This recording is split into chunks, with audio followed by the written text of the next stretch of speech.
কর্মচঞ্চল জীবনের একঘেয়েমি কাটানোর জন্য মানুষ নদী, পাহাড়, অরণ্যের কাছে বারে বারে ছুটে আসে।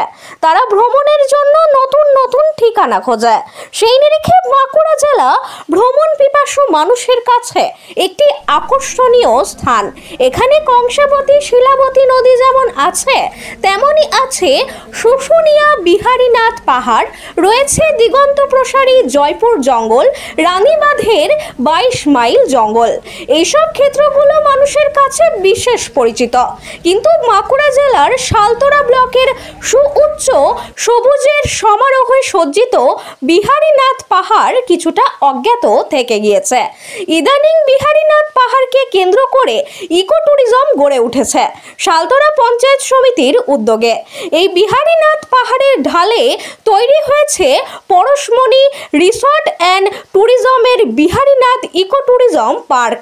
নতুন সাজে সজ্জিত এই বিহারীনাথ ইকো ট্যুরিজম পার্ক ভ্রমণ পিপাসু মানুষকে অনাবিল আনন্দে ভরিয়ে দেবে। থাকা, খাওয়া, রাত্রি যাপনের জন্য সব রকমের ব্যবস্থা আছে এখানে। এই শীতের মরশুমে বিহারীনাথ পাহাড় ভ্রমণ পিপাসু মানুষের নতুন ঠিকানা। ক্যামেরায় দিবাকরের সাথে সুনীল দাসের রিপোর্ট, RLM নিউজ। সিদ্ধার্থবাবু, আপনি বিহারীনাথকে কেন্দ্র করে একটা ইকো ট্যুরিজমের উদ্যোগ নিয়েছেন, কি ভাবনা থেকে আপনি এটা নিলেন? হ্যাঁ, নমস্কার।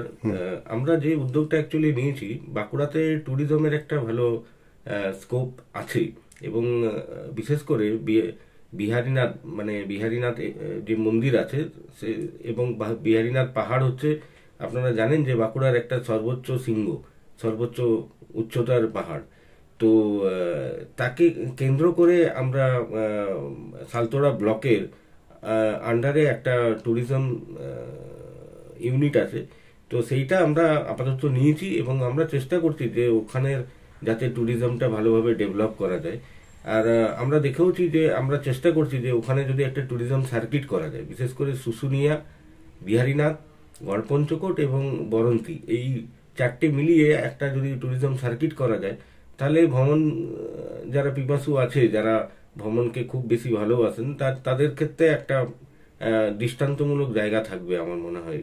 এবং আমরা এটাও জানি যে পশ্চিমবঙ্গের আরকি ভ্যালি বলতে যেটা বোঝায়, যে সেটা কিন্তু বিহারীনাথের সেই রিসোর্সটা আছে যেখানে কিন্তু ট্যুরিজমের একটা ভালো জায়গা হতে পারে।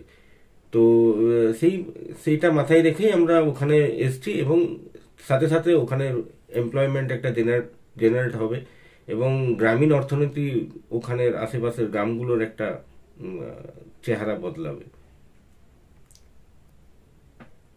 প্রথমত, বাঁকুড়া জেলার পর্যটন মানচিত্রে বিহারীনাথ একটা এখন বর্তমানে অন্যতম পর্যটন কেন্দ্র হিসেবে গড়ে উঠেছে। বিশেষ করে সালতোরা পঞ্চায়েত সমিতির পরিচালনায় এই যে পরশমণি রিসর্টে এখন আমরা দাঁড়িয়ে রয়েছি, তার যে প্রাকৃতিক সৌন্দর্য, সেই প্রাকৃতিক সৌন্দর্য পর্যটকদেরকে যথেষ্ট মুগ্ধ করে। বিশেষ করে এই শীতের মরশুমটাতে, মূলত ডিসেম্বর এবং জানুয়ারি, এই দুটো মাস ছাড়াও সারা বছরই এখানে যথেষ্ট পর্যটকদের ভিড় থাকে। এবং শুধুমাত্র যে প্রাকৃতিক সৌন্দর্যকে উপভোগ করা, শুধু প্রাকৃতিক সৌন্দর্যকে উপভোগ করা নয়, তার সাথে সাথে এই যে বিহারীনাথের বিশেষ করে বিহারীনাথ মন্দিরে বিভিন্ন পুণ্যার্থীরা আসেন জল ঢালতে, বিশেষ করে শ্রাবণ মাসে।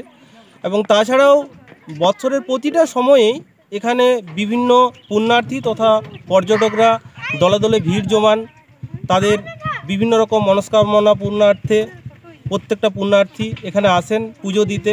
এবং তার সাথে সাথে এই ডিসেম্বর এবং জানুয়ারি মাসটাতে পিকনিকেরও একটা গুরুত্বপূর্ণ স্পট হিসেবে গড়ে উঠেছে। বিভিন্ন দূর দূরান্ত থেকে পর্যটকরা আসেন এখানে পিকনিক করতে। তাছাড়া এই যে ছোট ছোট কচিকাচারা ঘুরছে, বেশ ভালোভাবে আনন্দ উপভোগ করছে। আমার এখানে লোকালেই বাড়ি, আমি মূলত প্রায় প্রতিটা মাসেই বিহারীনাথ আসি ঘুরতে। আমার খুবই ভালো লাগে, কারণ প্রকৃতি, এই বিহারীনাথের প্রকৃতি আমাকে বারবার টানে, এই পাহাড়ের টানে আমি বারবার এখানে ছুটে আসি। আপনার নাম? আমার নাম পার্থ মণ্ডল। বাড়ি? আমার বাড়ি মেজিয়া থানার তেঘুরিয়া গ্রামে। ধন্যবাদ।